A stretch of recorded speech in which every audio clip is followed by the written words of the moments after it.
Hi, friends. Kayti here. Welcome back to the FriedEggs Podcast. You are listening to part 2 of the Birth After IVF episode. So if you haven't listened to the first part, we recommend listening to that now because this is the continuation of that story. And just a disclaimer that this episode does discuss a traumatic birth experience as well as pregnancy and postpartum. So if you're not in a place to listen to that, feel free to skip this episode or save it for a later time. Sending you all so much love.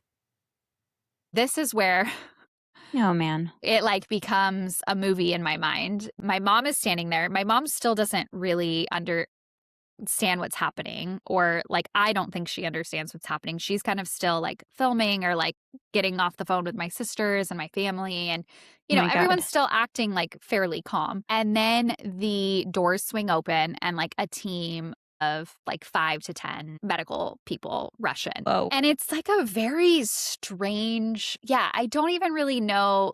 It just feels like everything stands still when that happens, because all of a sudden you're in this room giving birth. You have your doctor, you have your nurse, your baby's here, your mom's here, everyone's taking photos, videos. And then all of a sudden you're being wheeled away on a cart, surrounded by 10 different medical professionals who are all doing different things. They're talking to Anthony. They're like, Dad, you're going to stay here with the baby. And she's going to go with you. And, talking to my mom, Mom, say goodbye. She's going to be fine. We're just taking her to the OR to do this. And everyone's trying to remain calm, but you're also this doesn't feel like a calm situation.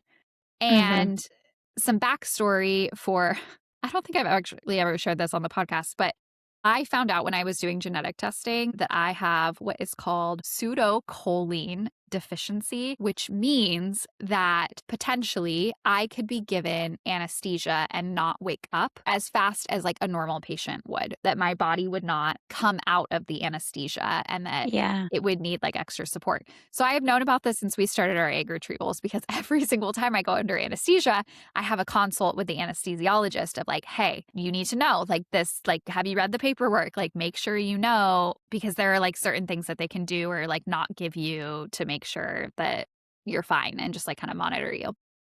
And I just remember thinking about that. As soon as they're wheeling me away, I'm where is the anesthesiologist? I need to tell the anesthesiologist, because I've never been put under for major surgery before. Right. I've only been put under for an egg retrieval, and they're wheeling me down the hall. And there's a person with a clipboard right next to me asking me about blood transfusions and are you okay getting a blood transfusion if you need to? And can you sign this? And I'm where is the damn anesthesiologist? Because all of these doctors around me look like they're my age. I'm you guys are all in your 30s, which is fine. We're all I'm old now. We're all, It still feels weird though, because in my brain, I'm not old enough to be operating on someone. And then the anesthesiologist pops out of the door, and it's this 60 to 70-year-old man with glasses. And I'm you, sir, grandpa, dad, whoever, come to me. I need an older, wiser person who I'm you have the decades of experience that I want with me right now. And he's I'm exaggerating, but the most calming presence, where I'm just I have pseudocholine deficiency. And he's I know, it's going to be fine.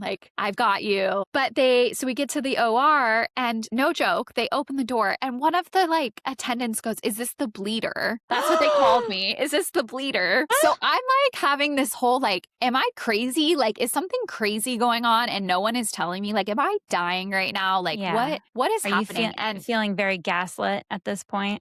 I don't think I'm feeling gaslit. I think I'm just feeling is this how it feels? Is this what people feel when they're going into a surgery where it's really, really serious, and you're what's going on? Am I okay? And no one's telling you. I feel I'm just delusional, because I'm also still on all of these drugs and have the epidural. So I still can't feel anything. And so they wheel me into this room. And then this is kind of funny. I remember lying there, and I'm having these really just existential thoughts of if I die, is this the end? Is this the end of the chapter? Is this I brought her into this world? And then I hear them next to me, and they're the machine's not working, so we need to put you into a different OR, because they were trying to hook me up to some sort of machine. And, it's on a car, it looks like it's from 1980. And they're yeah, this one's not working, so we're going to take you to the OR next door. So then I get wheeled over. And then the anesthesiologist, so there's the man anesthesiologist, but then there is a younger anesthesiologist who's the one that gave me the epidural, who I later learned was like in training. Oh, God.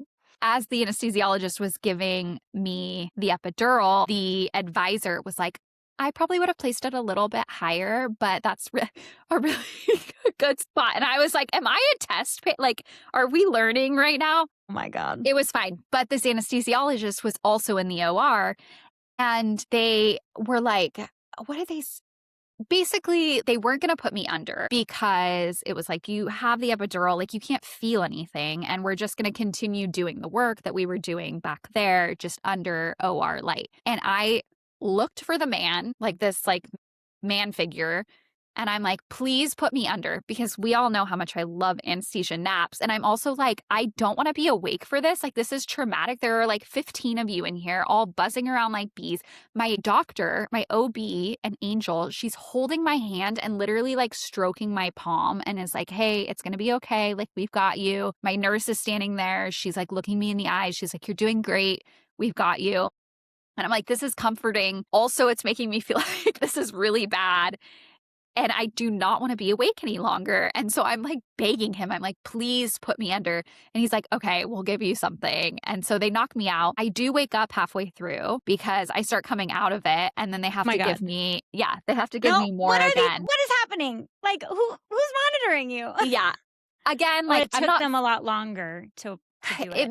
It may have taken them longer, or they just gave me like a mild sedative or something, and I started just to shut her up, put her to sleep for 10 seconds. I mean, it wasn't general anesthesia. I wasn't under general anesthesia. No, it was just like something to put me to sleep. So that's all I remember. And then I woke up, and I don't remember if I woke up in the OR or if I was already in the recovery unit, but the next memory I have, I'm in the recovery unit. Anthony's there with Lumi, holding Lumi. My nurse is there. I'm feeling so groggy and just like out of it. I ask her for coffee. She's like, do you need anything? And I'm like, I need coffee. Like, I need caffeine to like get me awake, because I feel like I've taken an entire bottle of NyQuil at this point. I can't feel anything. My whole body's numb. And they're kind of explaining to me what happened. And then they're putting Lumi on my boob, and they're like teaching me how to latch. And then I'm getting shuffled over to the bathroom because I have to pee. And I'm like, this is so weird. I've never had anyone help me pee before. And I'm like peeing blood in the toilet and thinking that's scary. Weird. And then it's like, okay, it's time to go to your postpartum room. You know, I think we were there for like an hour, and it's not like they were rushing me. It was just like very practical of like, okay, like you gave birth, had a little hiccup, did this surgery. Now it's like time to go to the postpartum ward. And while all of this is happening, so I think the thing for me that has been most difficult to process about this entire experience, and what I've like still kind of just kept at a distance, is my parents, like their like witnessing of it. You know, I think my mom, I can't remember at what point she left the room, but they had her come back in, her and my dad come back in to collect all of my belongings. And Anthony wasn't there. He had been taken away with Lumi. And so they were kind of really in the dark about what was happening, because my team had come with me to the OR. And so it was kind of just like, hey, like, we've got her. We'll give you an update when we have one. And also we need the birth room because there are more women that need to give birth. And so, you know, my mom and my dad, who my dad's just arrived, he hasn't even seen me yet, go into this room to gather all of our belongings. And it's just like, I don't know, in my mind, it's a really hard scene to think about, of just them like collecting all of our stuff and it just being really quiet. And the like cleanup crew was in there. My mom said that they put like a tarp over where I had bled because it was like a big puddle on the floor, and they were like, oh, we don't want you to have to see this. And so they like had put a big tarp there. And so she said that like for them, it was just really, you know, going to all the like worst case scenarios in your head. And then finally my nurse came out of the OR, and my mom like clocked her, and like they made eye contact, and, you know, she ran over to her and was like, hey, like, here's what happened. Like, you know, she's in recovery, like everything's fine. And then the next thing I know, like, I'm on a bed holding this baby, wheeling past the waiting room, and I'm like, hi, Dad, like, here's my baby. And then just like them wheeling me into a room.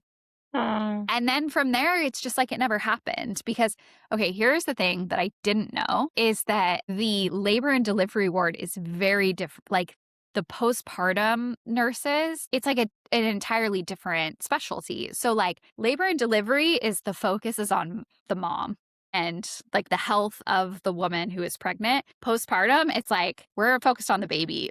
Like, I felt like it was all of a sudden, Wow. like, I asked for, because I had asked my nurse before leaving labor and delivery, she's like, do you need anything or how is your pain? And I told her, it'd be nice if I could get something to help me sleep tonight. And when I talked to them about that in the postpartum ward, they were like, why? And I was like, did you not read my chart? Like, I just had surgery and I have all of these like tears and incisions. And they were like, well, we don't normally give morphine over here. And I was like, okay, well, can you talk to my, like, I'm not a drug addict. Like, I just had surgery. I just need some help. Wow. So anyway, so that was funny. But Oh my gosh. But yeah, and then it was just from there, it was like I got a Chipotle burrito, family and friends came in, met Lumi, and it was like it never happened. And then I'll just kind of wrap up here and say postpartum was really difficult. The first 2 weeks were like the hardest on my body that I've ever experienced. I got a UTI. One of my stitches came loose, was like literally hanging out of my vagina. I had this like just stitch hanging out. So I had to go into the OB to get it cut or shortened. I got COVID all within like the first 10 days. Lumi got COVID. So I just thought my body was never going to be the same. And I think the major feeling that I had after everything was over and reflecting back on it in those first few weeks, I felt like, of course this would have happened. And I also felt like that's the end of my fertility journey. Like, I'm never going to be able to carry again. My cervix is not going to be able to carry a pregnancy. And thankfully, we've done a lot of appointments. I had one today just to check things and and keep a close eye on how things are healing. I do have scar tissue, which I found out today, where the cervix has kind of started like scarring into the vaginal wall, where the laceration was. But otherwise, like, everything looks good. But yeah, that was the story. That's woo. So, I mean, so many. Thank you for sharing all of that. This is so Thanks much. for listening. Yeah, it's a lot. It was just very unexpected. And I mean, I didn't have expectations going into. If anything, I expected something to go wrong, not because of like IVF and infertility, but because I just feel like, I don't know, maybe it's because more people are sharing their birth stories these days, but it just doesn't really feel like anyone has that like textbook, like, oh, just had a baby. Like, it seems like there's kind of always like something that happens. And so I kind of anticipated, but I never would have thought like, oh, you're going to hemorrhage and end up in an OR. So Yeah. An emergency surgery. There's a couple of things that I clocked that I wish we could maybe we'll jump more into like in future episodes, but how does it feel having said it now, having told this story? Ooh. You've been holding it in for a little bit. You know what's interesting? A lot of it. And I'm just going to be really, really honest here because maybe someone else can relate to this feeling. I still feel very scared to share this because I'm like, ooh, are there like things that I said that are medically inaccurate? Or like, am I overstating? Like, is some doctor going to listen to this and be like, oh my gosh, that happens every day? Or like, that's not actually a big deal? Or I don't know. I feel like very... I think I have told myself that it just wasn't that big of a deal, that it just was kind of like, yeah, like it was a complication. Complications happen during birth, but it's standard. And so I think it feels a little weird talking about it because I feel myself like distancing myself between how it felt going through it and the facts, because I think those two things can be different, right? Like, you can have an experience that maybe on paper is like not that unique or not that serious in terms of, and I'm saying this as someone who's married to a first responder who like feel like there's like always like a weighted of like, this is like really serious versus this is just kind of like, yeah, we get this call 5 times a day. But for the person experiencing, like, that doesn't change your experience of it, right? Like, you can still be going through something that might be like non-serious or non-life threatening, but it can feel life threatening to you. Does that make sense what I'm saying? Yeah, totally. Yeah. Totally. It absolutely does. Your unique experience in the moment is unique to you. Mm, And the fear and concern that you felt in the moment is totally valid and true. Whether or yeah. not the doctors who supported you through it have seen this 10 times this week. Yeah. Yeah. You have not. Yeah. Your Yeah, body's right. never It's gone through new. this. It's new to me. And I think that that's like, I think I just haven't allowed myself.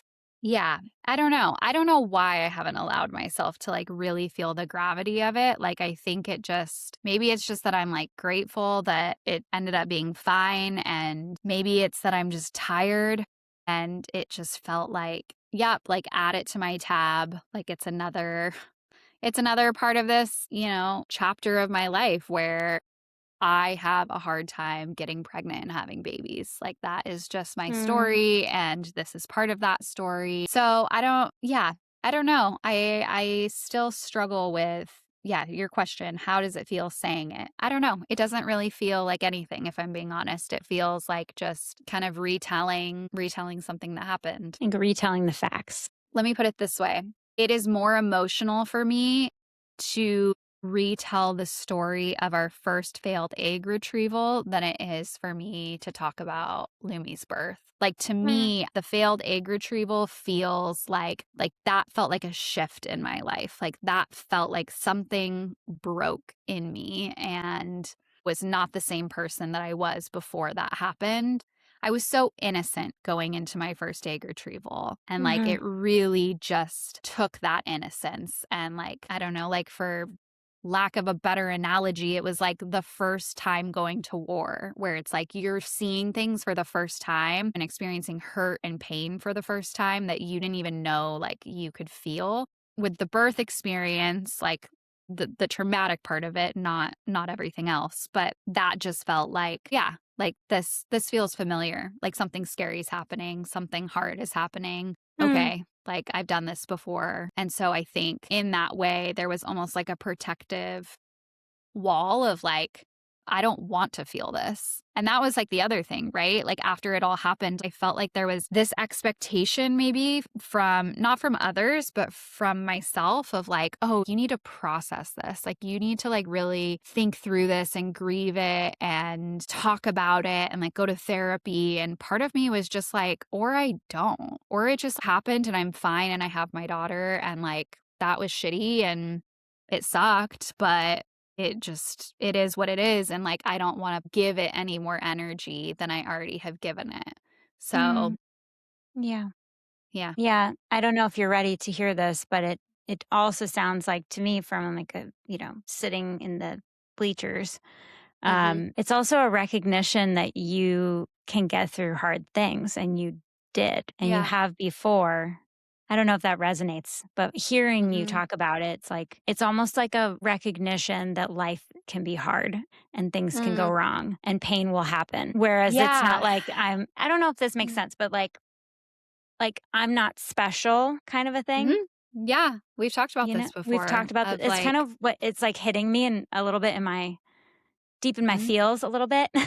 And you are special. Don't get me wrong. You're special to me. You're special to so many. You are a special person. You are special. Your Mhm. experience is special and unique. That's not what I mean. But I mean, Mhm. suffering and pain are not uniquely burdened on you. Does that make sense? Yeah, that definitely resonates and makes sense. And yeah, I think it's just like what I said at the beginning and what you said of like, there's part of me that's like, am I avoiding this? Am I like not processing it enough? But then there's another part of me that's like, how much do we process? And I think maybe that's like a bigger takeaway in all of infertility and IVF, is that like, when I first started this journey, and I think you can probably speak to this even more than I can, with like the number of setbacks that you've had compared to, I've had setbacks, but like, I feel like you've had like the bad news kind of more repetitively, like throughout the years. And I feel like at a certain point, it's like, it's not that you're becoming numb to it. It's just that you're becoming calloused almost, and calloused not in a bad way, where it's just like, yeah, I've handled this. And I have the perspective now of like,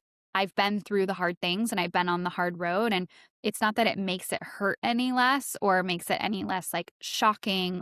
It just makes it a little bit more like I'm accepting it more so. And I think that that's kind of how Interesting. I've thought about it of like I didn't have expectations going into her birth during the entire experience of like going and being wheeled into the OR. I just remember thinking over and over again like this is kind of just like ironic and funny and like yeah, like this would happen like and not in like a Why can't this be easy kind of yeah, situation?